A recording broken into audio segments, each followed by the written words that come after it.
1 ಎಕರೆ ವ್ಯಾಪ್ತಿಯಲ್ಲಿ ಪಂಚಭೂತ ತತ್ವಗಳಲ್ಲಿ ಆಶ್ರಮ ನಿರ್ಮಾಣ ಮೇ 11ಕ್ಕೆ ಲೋಕಾರ್ಪಣೆ. ಚಿತ್ರದುರ್ಗ ಜಿಲ್ಲೆಯ ಚಳ್ಳಕೆರೆ ತಾಲೂಕಿನ ನಾಯಕನಹಟ್ಟಿ ಹೋಬಳಿಯ ರೇಖಲಗೆರೆ ಗ್ರಾಮದಲ್ಲಿ ಶ್ರೀ ದೇನಾ ಭಗತ್ ಸೇವಾ ಟ್ರಸ್ಟ್ ವತಿಯಿಂದ ನಿರ್ಮಿಸಲಾಗಿರುವ ಧ್ಯಾನ ಕೇಂದ್ರದ ಆಶ್ರಮ ಮೇ 11ರಂದು ಬೆಳಗ್ಗೆ 10 ಗಂಟೆಗೆ ಲೋಕಾರ್ಪಣೆಗೊಳ್ಳಲಿದೆ. ಮಂತ್ರಾಲಯದ ಶ್ರೀ ರಾಘವೇಂದ್ರ ಸ್ವಾಮಿ ಮಠದ ಶ್ರೀ ಸುಬುಧೇಂದ್ರ ತೀರ್ಥ ಸ್ವಾಮೀಜಿಗಳು, ರಾಯದುರ್ಗ ಶ್ರೀ ರಾಜ ವಿದ್ಯಾಶ್ರಮದ ಶ್ರೀ ವಾಸುದೇವಾನಂದ ಸರಸ್ವತಿ ಮಹಾಸ್ವಾಮೀಜಿಗಳು, ರೇಖಲಗೆರೆ ಶ್ರೀ ರಾಜಯೋಗ ವಿದ್ಯಾಶ್ರಮದ ಶ್ರೀ ದೇನಾ ಭಗತ್ ಗುರುಜಿ ಅವರ ಸಾನ್ನಿಧ್ಯದಲ್ಲಿ ಆಶ್ರಮ ಉದ್ಘಾಟನೆ ಮತ್ತು ಧಾರ್ಮಿಕ ಸಭಾ ಕಾರ್ಯಕ್ರಮ ಜರುಗಲಿದೆ.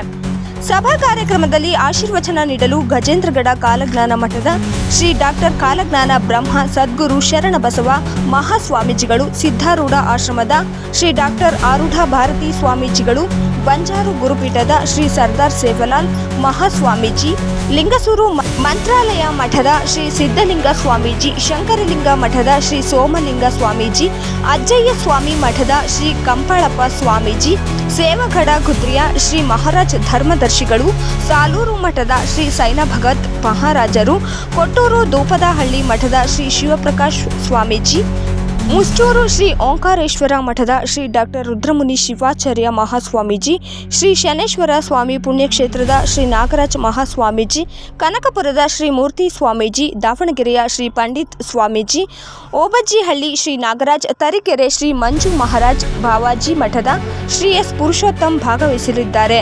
ಮುಖ್ಯ ಅತಿಥಿಗಳಾಗಿ ರಾಜ್ಯಪಾಲರಾದ ಥಾವರ್ಚಂದ್ ಗೆಹ್ಲೋಟ್, ಮುಖ್ಯಮಂತ್ರಿ ಸಿದ್ದರಾಮಯ್ಯ, ರೈಲ್ವೆ ಸಚಿವ ವಿ ಸೋಮಣ್ಣ, ಉಪಸಭಾಪತಿ ರುದ್ರಪ್ಪ ಮಾನಪ್ಪ ಲಮಾಣಿ, ಬಿಜೆಪಿ ರಾಜ್ಯಾಧ್ಯಕ್ಷ ಬಿವೈ ವಿಜಯೇಂದ್ರ, ಅರಣ್ಯ ಸಚಿವ ಈಶ್ವರ ಖಂಡ್ರೆ, ಪಶುಸಂಗೋಪನೆ ಸಚಿವ ಕೆ ವೆಂಕಟೇಶ್, ಸಚಿವ ಡಿ ಸುಧಾಕರ್, ಸಂಸದ ಗೋವಿಂದ ಕಾರಜೋಳ, ಶಾಸಕ ಎನ್ವೈ ಗೋಪಾಲಕೃಷ್ಣ, ಶಾಸಕ ಟಿ ರಘುಮೂರ್ತಿ, ಮಾಜಿ ಸಂಸದ ಉಮೇಶ್ ಜಾಧವ್, ಶಾಸಕ ಪ್ರಭು ಚೌಹಾಣ್, ಮಾಜಿ ಶಾಸಕ ಪಿ ರಾಜೀವ್, ಶಾಸಕ ಶಾರದಾ ಪೂರ್ವ ನಾಯ್ಕ್, ಶಾಸಕ ಚಂದ್ರು ಲಮಾಣಿ, ಶಾಸಕ ಕೃಷ್ಣ ನಾಯ್ಕ್, ಶಾಸಕ ನೇಮಿರಾಜ್ ನಾಯ್ಕ್, ಮಾಜಿ ಶಾಸಕ ಎನ್ ತಿಪ್ಪೇಸ್ವಾಮಿ, ಕರ್ನಾಟಕ ತಾಂಡ ಅಭಿವೃದ್ಧಿ ನಿಗಮ ಅಧ್ಯಕ್ಷ ಜಯದೇವ್ ನಾಯ್ಕ್, ಕೌಶಲ್ಯ ಅಭಿವೃದ್ಧಿ ನಿಗಮದ ಅಧ್ಯಕ್ಷ ಕಾಂತ ನಾಯ್ಕ್, ಉದ್ಯಮಿ ಡಾಕ್ಟರ್ ವಿಷ್ಣುವರ್ಧನ್ ಭಾಗವಹಿಸಲಿದ್ದಾರೆ. ಚಿಕ್ಕದಾದ ಶ್ರೀ ಬನ್ನಿ ಮಹಾಕಾಳಿ ದೇವಸ್ಥಾನದ ಬಳಿ ಧ್ಯಾನ ಮಾಡುತ್ತಿದ್ದ ಶ್ರೀ ದೇನಾ ಭಗತ್ ಗುರುಜಿ 1 ಎಕರೆ ವ್ಯಾಪ್ತಿಯಲ್ಲಿ ಪಂಚಭೂತ ತತ್ವಗಳಲ್ಲಿ ಆಶ್ರಮ ನಿರ್ಮಾಣ ಮಾಡಲಾಗಿದೆ. ಧ್ಯಾನಕ್ಕಾಗಿ ಪ್ರತ್ಯೇಕ ನೆಲಮಳಿಗೆ ಕಟ್ಟಲಾಗಿದೆ. ಇಲ್ಲಿ ಓಂಕಾರ ಎಂದು ಹೇಳುವ ಧ್ವನಿ 9 ರೀತಿಯಾಗಿ ಮೇಲಕ್ಕೆ ಪ್ರತಿಧ್ವನಿಸುತ್ತದೆ. ಇಲ್ಲಿನ ನೆಲಮಳಿಗೆ ಕೋಣೆಯನ್ನು ಸಂಖ್ಯಾಶಾಸ್ತ್ರದ ತತ್ವದಲ್ಲಿ ನಿರ್ಮಿಸಲಾಗಿದೆ. ಜಲತತ್ವವಾಗಿ ಕಲ್ಯಾಣಿ ಕಟ್ಟಲಾಗಿದೆ. ಅಗ್ನಿ ತತ್ವವಾಗಿ ಹೋಮ ಹವನ ಮಾಡಲು ವ್ಯವಸ್ಥೆ ಇದೆ. ಭಕ್ತರು ಉಳಿಯಲು ಮತ್ತು ಧ್ಯಾನ ಮಾಡುವ ಅನುಕೂಲಕ್ಕೆ ವಸತಿ ಸೌಕರ್ಯ ಮಾಡಲಾಗಿದೆ.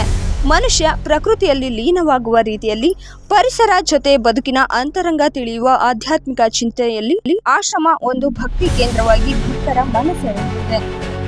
11ನೇ ತಾರೀಕು ಸೋಮವಾರ ನಡೆಯಲಿರುವ ಆಶ್ರಮ ಉದ್ಘಾಟನೆ ಮತ್ತು ಧಾರ್ಮಿಕ ಸಭಾ ಕಾರ್ಯಕ್ರಮಕ್ಕೆ ಹೆಚ್ಚಿನ ಸಂಖ್ಯೆಯಲ್ಲಿ ಆಗಮಿಸುವಂತೆ ರೇಖಲಗೆರೆ ರಾಜಯೋಗ ವಿದ್ಯಾಶ್ರಮದ ದೇನಾ ಭಗತ್ ಗುರುಜಿ ಮನವಿ ಮಾಡಿದ್ದಾರೆ.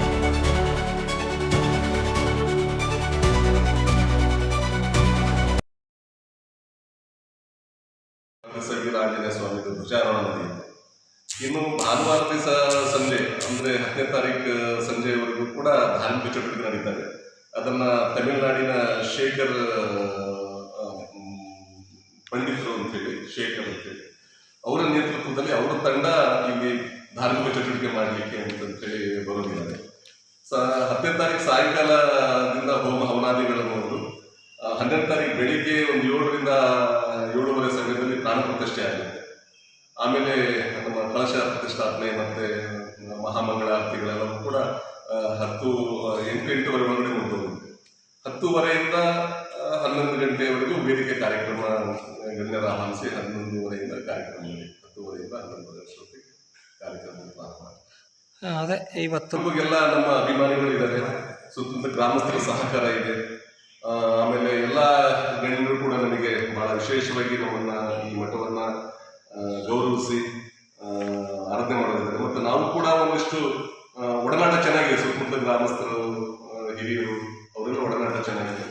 ಮತ್ತು ಯುವಕರುಗಳು ಕೂಡ ಬಹಳ ಸಹಕಾರದಲ್ಲಿದ್ದಾರೆ, ಬಹಳ ಉತ್ಸಾಹದಲ್ಲಿದ್ದಾರೆ ಇದನ್ನು ಉದ್ಘಾಟನೆ ಮಾಡೋದಕ್ಕೆ. ಯಾಕಂದ್ರೆ ಇಡೀ ನಮ್ಮ ಚಳ್ಳಕೆರೆ ತಾಲೂಕಲ್ಲಿ ನಮ್ಮ ಒಂದು ಇಂತಹ ಒಂದು ಆಶ್ರಮ ಕಾನ್ಸೆಪ್ಟ್ ಇರಲಿಲ್ಲ. ಒಂದು ಆಶ್ರಮ ಅಂತ ಹೇಳಿದ್ರೆ ಒಂದಿಷ್ಟು ಧಾರ್ಮಿಕವಾಗಿ ಒಂದಿಷ್ಟು ಪರಿಸರ ಪೂರ್ವಕವಾದಂತಹ ಕಾರ್ಯಗಳನ್ನು ಮಾಡ್ತಿರೋದ್ರಿಂದ ಎಲ್ಲರೂ ಸಹಮತ ಇದೆ. ಹಾಗಾಗಿ ಪೂರಿತವಾದಂತಹ ಕಾರ್ಯ ಬರೀ ಉದ್ಘಾಟನೆ ಅಷ್ಟೇ ಅಲ್ಲ, ಇಲ್ಲಿ ಪರಿಸರ ಪ್ರೇಮಿಗಳು ಬರ್ತಾರೆ, ವಿಜ್ಞಾನಿಗಳು ಬರ್ತಾರೆ ಮುಖ್ಯವಾಗಿ, ಆಮೇಲೆ ಒಂದಿಷ್ಟು ಧಾರ್ಮಿಕ ಸಾಧಸಂತರು ಬರ್ತಾರೆ. ವಿಶೇಷವಾಗಿ ನಾವು ಎಲ್ಲ ಕ್ಷೇತ್ರದ ಪರಿಗಣನೆ ತಗೊಂಡು ಅಂತಹ ಪ್ರಮುಖರನ್ನ ಸಾಧಕರನ್ನ ಆಹ್ವಾನಿಸ್ತಾ ಇರೋದ್ರಿಂದ ಇದೊಂಥರ ಬಹಳ ವಿಶೇಷವಾದಂತಹ ಕಾರ್ಯಕ್ರಮ. ಇದು ನಾವು ಶ್ರೀ ಶ್ರೀ ಜ್ಞಾನಾನಂದ ಸೇವಾ ಟ್ರಸ್ಟ್ ಅಂತ ಹೇಳಿ ಟ್ರಸ್ಟ್ ಇದೆ, NGO ಇದು, ರಾಜಯೋಗ ವಿದ್ಯಾಶ್ರಮ ಅಂತ ಹೇಳಿ. ಇದರ ಅಡಿಯಲ್ಲಿ ನಾವು ಕೂಟುಂಬ ಸಂವರ್ಧನಾ ಅಭಿಯಾನ ಅಂತ ಹೇಳಿ ಅದೊಂದು ಪಾಠದ ಕಾರ್ಯಕ್ರಮ ಇದೆ. ಬಟ್ ಈ